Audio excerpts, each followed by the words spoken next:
Hello everyone, मैं Rajni Meena, assistant professor, department of English, government college Rawatbhata, अपने YouTube channel English tutorial में आप सभी का स्वागत करती हूँ। Today we will read about W.V. Yeats poem To a Shade. To a Shade poem has 3 stanzas poem, and it was written by W.V. Yeats in 1913. It was published in the volume of Responsibilities and Other Poems in 1914. This is Yeats' most political pieces, and जो poet है वो इसमें एम्बिटेड करता है, सोचता है कि जो अफेयर्स हैं, मामले हैं अपने देश के, उनके बारे में जो पूरे देश में फैले हुए हैं, स्पेशली आयरलैंड में। ये पोएम एक पॉलिटिकल पोएम है और ये टू ए शेड्स नाम इसका इसलिए दिया गया है क्योंकि जो पोइट है W.V. यीट्स, वो आयरलैंड के एक राष्ट्रीय नेता हैं चार्ल्स पार्नेल। उनकी आत्मा को संबोधित करते हैं, ना कि किसी इंसान को।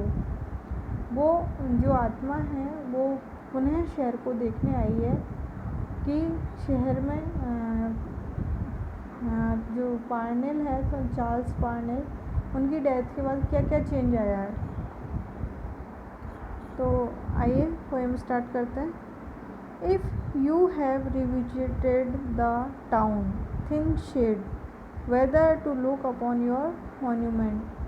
कि जो पोइट है वो एक इंसान को संबोधित नहीं कर रहा है, बल्कि आत्मा को संबोधित कर रहा है कि तुम पतली दुबली आत्मा हो, क्या तुम इस शहर को पुनः देखने के लिए आई हो, पुनः रिविजिट करने के लिए आई हो पोइट्री, या फिर तुम अपने मॉन्यूमेंट को देखने के लिए आई हो कि आफ्टर डेथ तुम्हारे लिए कोई मॉन्यूमेंट बनवाया गया है या नहीं।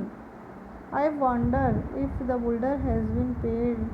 मैं तो खुद आश्चर्य में हूँ कि तुम इस शहर को देखने के लिए आई हो, किस रीजन से आई हो सकता है कि जो बिल्डर है उसको मॉन्यूमेंट बनाने को तो बोला गया, लेकिन उसको पे ही नहीं किया गया, मतलब उसको बनाने के पैसे ही नहीं दिए गए। या फिर happier thoughts when the day is spent. या फिर तुम उन खुशी के क्षणों को, हैप्पियर थॉट्स को महसूस करने के लिए आई हो जब दिन ख़त्म होता है। To drink of that salt breath out of the सी।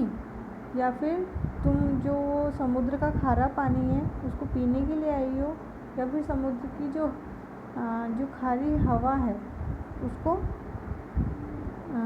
लेने के लिए आई हो। When grey girls fleet about instead of man. यहाँ पर कुछ भी चेंज नहीं हुआ है। यहाँ पर आदमियों के अलावा तुम्हें जो ग्रे कलर के गर्ल्स है, समुद्री पक्षी हैं, वो ही उड़ते हुए दिखाई देंगे। And the gaunt houses put on majesty. और जो ये डरावने बहुत शानदार घर बने हुए हैं ना, इनके चारों तरफ ये समुद्री पक्षी हमेशा ही मंडराते रहते हैं। तो ये तुम इन सब को देखने के लिए यहाँ पर अपनी कब्र से यहाँ पर आई हो। तो लेट दीज कंटेंट यू। क्या ये सब चीज़ें तुम्हें संतुष्ट कर देंगी? क्या तुम इन चीज़ों को देखकर संतुष्ट हो जाओगी और तुम्हें खुशी मिलेगी? We gone again. नहीं, तुम्हें ये जब इन सब चीज़ों को देखकर कोई खुशी नहीं मिलेगी, तुम इनको देखकर दुखी ही होंगी। इसलिए वापस अपनी कब्र में लौट जाओ। For they are at their old tricks yet. दे यहाँ पर आया डबलिन के जो निवासी है उनके लिए, कि जो डबलिन के निवासी है वो अपनी पुरानी आदतें उन्होंने छोड़ी नहीं है, अभी भी वो उन्हीं हरकतों को लेकर जी रहे हैं। तो इस स्टेंजा में पार्नेल की आत्मा, जो पोइट है वो पार्नेल की आत्मा को संबोधित करता है और कि उन्होंने जब पार्नेल जीवित थे तब तो उनको सम्मान दिया नहीं, बल्कि उनका अनादर ही किया था हमेशा। तो उनकी डेथ के बाद कैसे वो उनका सम्मान कर सकते हैं। तो जो पोइट है वो कहता है कि तुम वापस चली जाओ, क्योंकि तुम्हें ये सब देख करके दुखी ही होने वाला है, खुशी नहीं मिलेगी तुमको इन सब चीज़ों को देख करके। सेकंड स्टेंजा है ए मैन यहाँ पर आया हुज लेन, जो कि एक पेंटर है जिसने अपनी आर्ट गैलरी बनाई है। Of your own passionate serving kind who had brought in his full hand what they only known, कि तुम्हारी तरह एक आदमी है, बहुत ही पैशनेट मैन है, बहुत ही दयालु है तुम्हारी तरह। वो उस आदमी की तुलना जो पार्नेल से कर रहा है, तो कह रहा है कि तुम्हारी तरह एक पेंटर है, उसने भी यहाँ पर बहुत कोशिश की, अपनी आर्ट गैलरी बनाई, लोगों की बहुत हेल्प की, उनको जानने में, had given their children loftier thought, और उन्होंने उनके बच्चों के और बच्चों के बच्चों को भी बहुत अच्छे अच्छे विचार दिए। Sweeter emotions working in their vein, और बहुत स्वीट इमोशंस उनके अंदर भरे, उनकी नसों के अंदर, उनके मन के अंदर, कि जो लोग हैं वो पुरानी आदतों को छोड़ दें और अच्छे अच्छे विचारों को अपनाएं। लेकिन लाइक जेंटल ब्लड, जैसे कि जेंटल ब्लड में होता है, has been driven from the place, लेकिन इन लोगों के तो जैसे ब्लड में ही ये सब गंदी आदतें भरी हुई है। तो उसे उसकी आर्ट गैलरी को ख़राब कर दिया गया, तोड़ दिया गया और उसे उस महल से बाहर निकाल दिया गया। And insult heaped upon him for his pains, और उसकी बहुत ज़्यादा इंसल्ट की गई उन लोगों के द्वारा, और उसे केवल दर्द ही दिए गए। एंड फॉर हिज ओपन हैंडनेस, और जो उसने दयालुता दिखाई थी उसका डिसग्रेस किया गया, उसका अपमान किया गया। योर एनिमी विलियम मर्फी के लिए यूज़ किया गया है। एन ओल्ड फाउल माउथ, एक बहुत ही बुरा आदमी, had set the pack upon him, उसी ने उसकी भी बहुत बुरी इंसल्ट की थी। तो जो पोइट है वो उसकी आत्मा से कह रहा है कि देखा तुमने, यहाँ डबलिन की स्थिति में कोई ख़ास सुधार नहीं है, जैसे पहले थे वैसे ही लोग अब हैं, तो तुम्हें अब यहाँ ज़्यादा देर टिकने की ज़रूरत नहीं है।